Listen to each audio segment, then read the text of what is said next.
if you're looking at the events of September 11th as just the World Trade Center and how the towers fell, or if you're just looking at the Pentagon and Shanksville um, regarding whether a plane had actually crashed there, you're making a grave mistake. These are not separate incidences. These are all linked incidences. These are all one terrorist incident.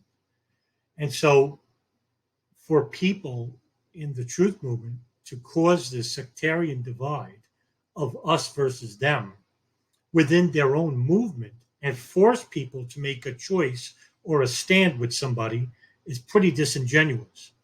Now, I'm not going to call out names or um, give these people any type of attention any more than they already have.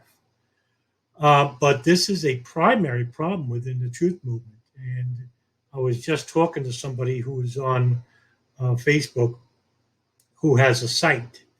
And she's a nice girl, but she seems to be uh, almost coerced or forced to make a choice about whether or not to delve into certain issues like the Pentagon and Shankville, because you have these people that don't believe in hijackers or hijacked planes, um, almost acting like a cult, where they're forcing people um, to decide about whether you're for them or you're against us.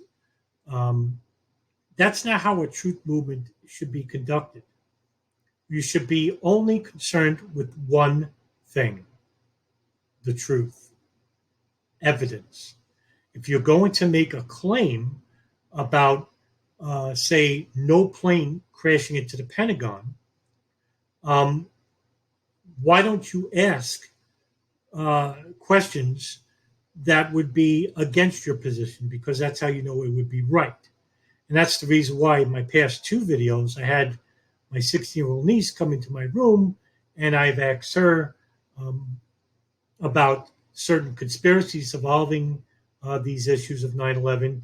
And she came up with her own questions. I didn't badger her or anything. She just came to my room and I said, would you like to go on camera to address these issues? Because she's inquisitive, just like all kids are. But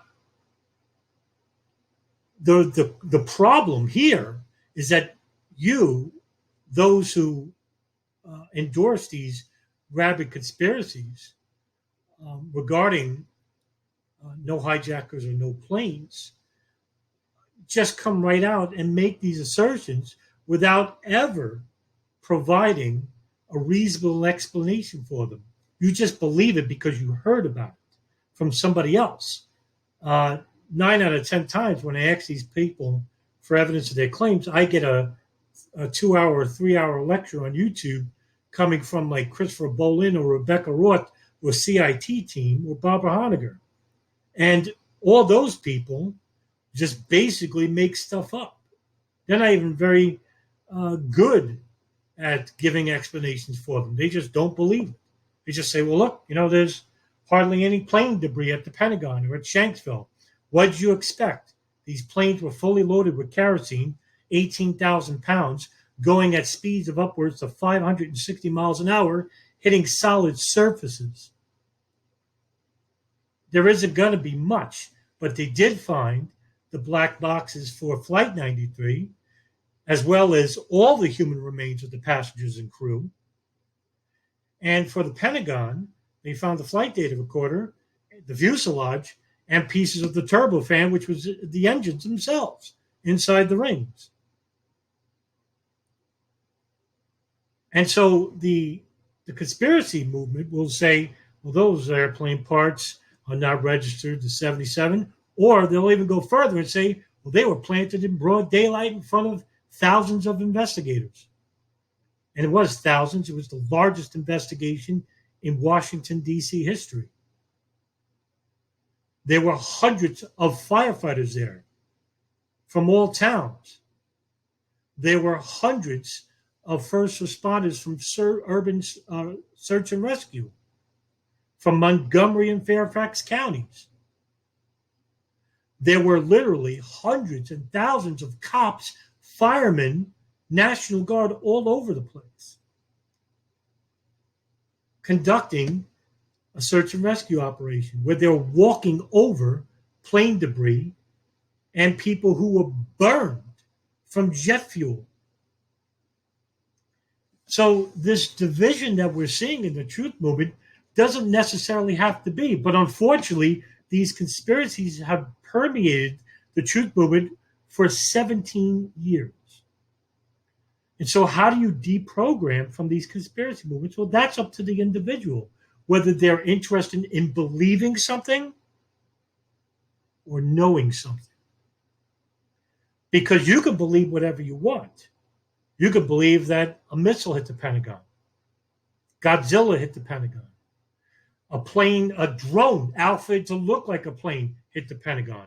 And that the real hijacked planes went somewhere in some hangar, airplane hangar, and they were forced by these unnamed, unknown agents of the government or the military to make phone calls.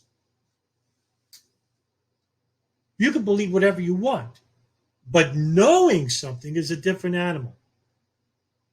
When you know something, you could show something.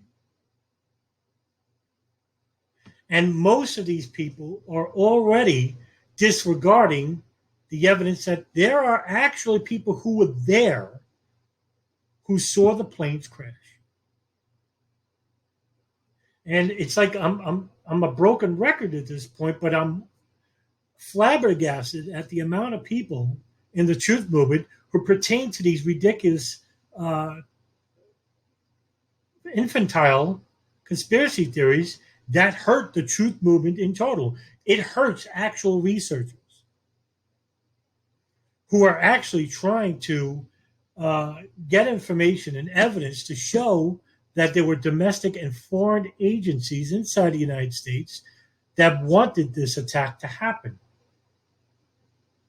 But you have to be responsible enough to conduct responsible research.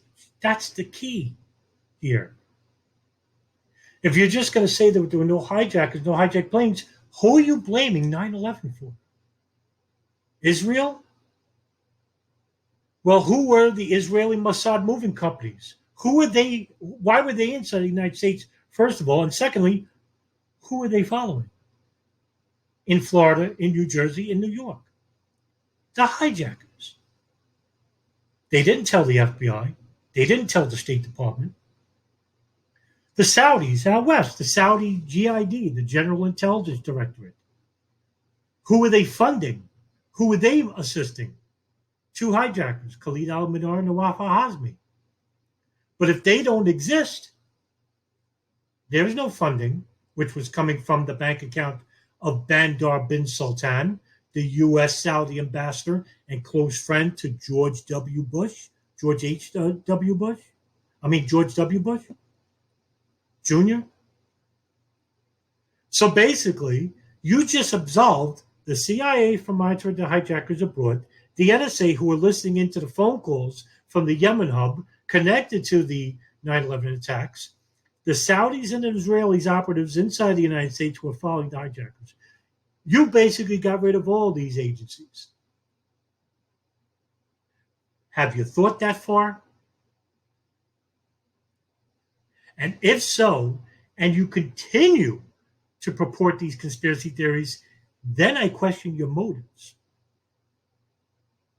And for all these years of you calling me a shill and say I'm working for the government, well, I don't absolve Israel, Saudi Arabia, the CIA, the NSA, the State Department from having foreknowledge or complicity in 9/11. With you promulgating these theories, you do. So I question your motives.